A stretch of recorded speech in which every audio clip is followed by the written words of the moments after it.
I had members of parliament saying, some of you are going to be in this house tomorrow, and indeed, strive to be in that house.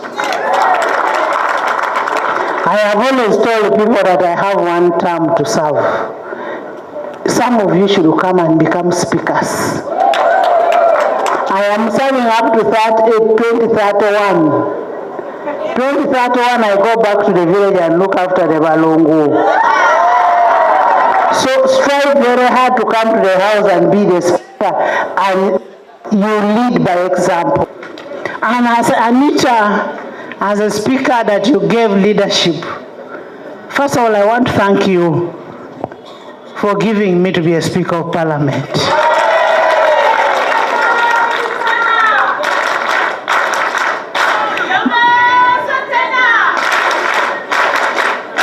Because I became a member, a Speaker of Parliament through the members that you voted in. These very good members here are the ones who voted for me here to be a Speaker.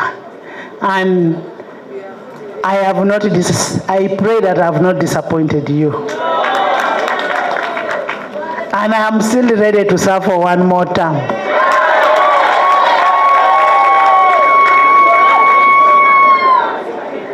I am still ready and I am still available. After I have finished the one term, then I can hand over to my young brother, Titi, that you also take over. I can hand over to Titi. Members, beautiful ladies, there is always an end to everything. So we can decide to go and sit in a region and declare that region to be a parliament of Uganda, like we went and had a regional meeting in Gulu. We should go and have another one in another region and discuss issues regarding a girl child and a woman. A woman without a woman, a nation is nothing. A nation is nothing. You need women. That woman there is a mother to a person leading this country. That woman there is a wife to the person leading this country.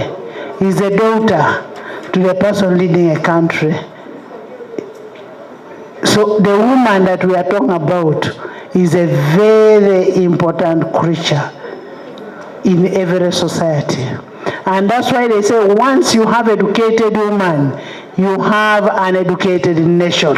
Of this year's Women's Parliament, consolidating women's socio-economic transformation in Uganda. How do we consolidate? As women of Uganda, you and me are the leaders of Uganda. And being the leaders of Uganda, what are we telling the girl child outside there? What are we telling the women outside there? What should they do for them to get transformed into socio-economic transformation? This sitting and its attendant activities is a commemoration of the gains made by women's movement over the years, and a point of reflection of the numerous milestones that we aspire to achieve in the future.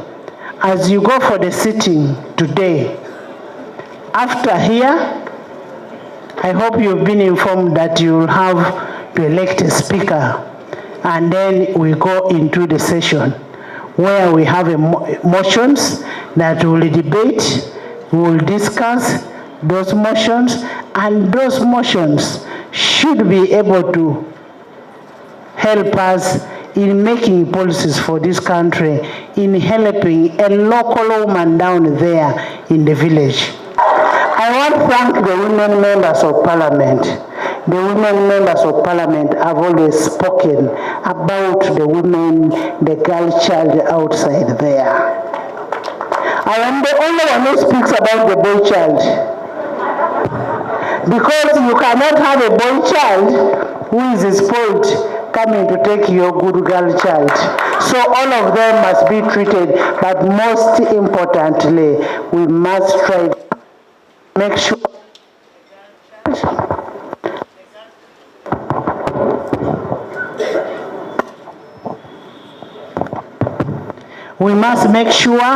that the girl child is protected from this business of rape, dropouts from school, early marriages, the cultural aspects, not the issues of circumcision in where? In Sebe. We must protect our girl children, our very beloved ladies, to clap for these members of parliament. And why am I telling you to clap for them? These are the people who passed the law on anti-homosexuality.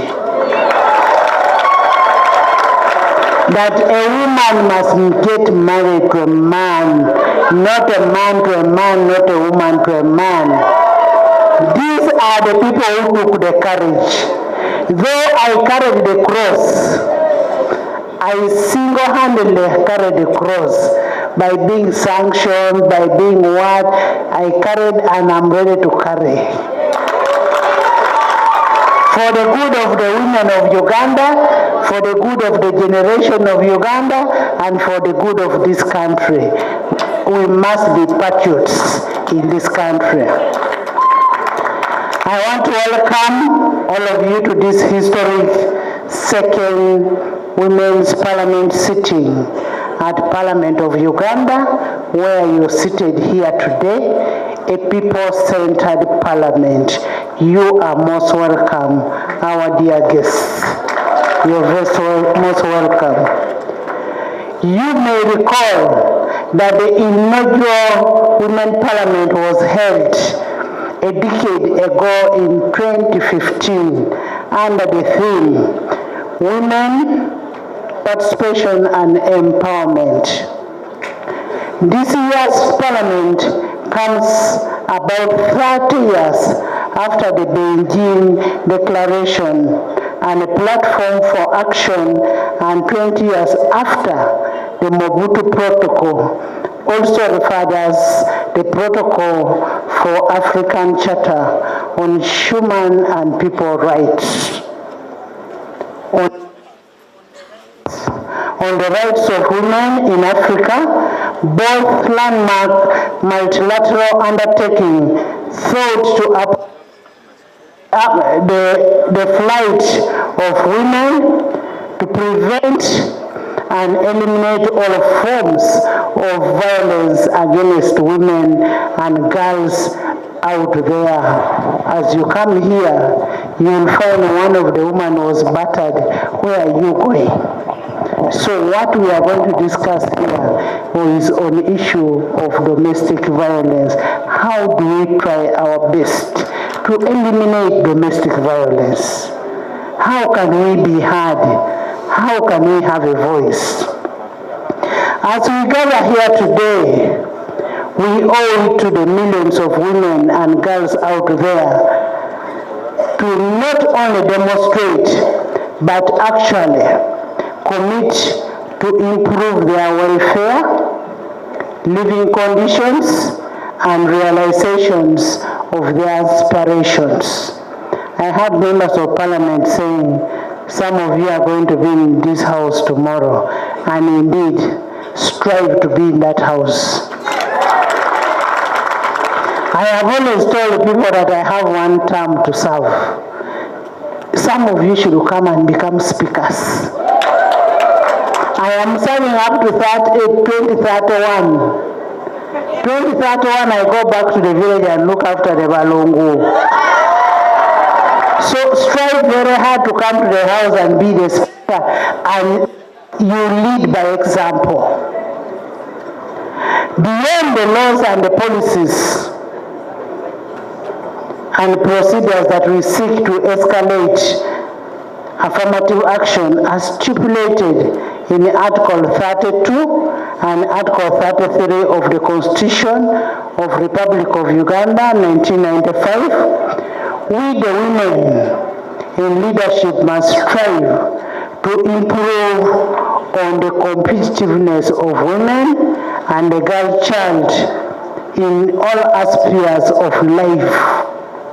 We must always advocate for women. And I want to thank the Women Council. You've done a good job. I want to thank the women members of parliament. The women members of parliament have always spoken about the women, the girl child outside there. I am the only one who speaks about the boy child. Because you cannot have a boy child who is spoiled coming to take your good girl child. So all of them must be treated, but most importantly, we must try to make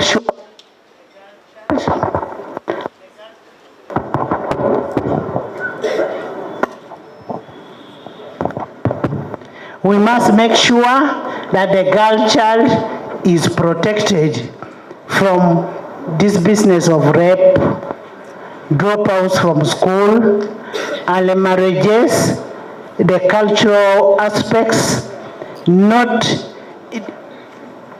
the issues of circumcision in where? In Sebe. We must protect our girl children.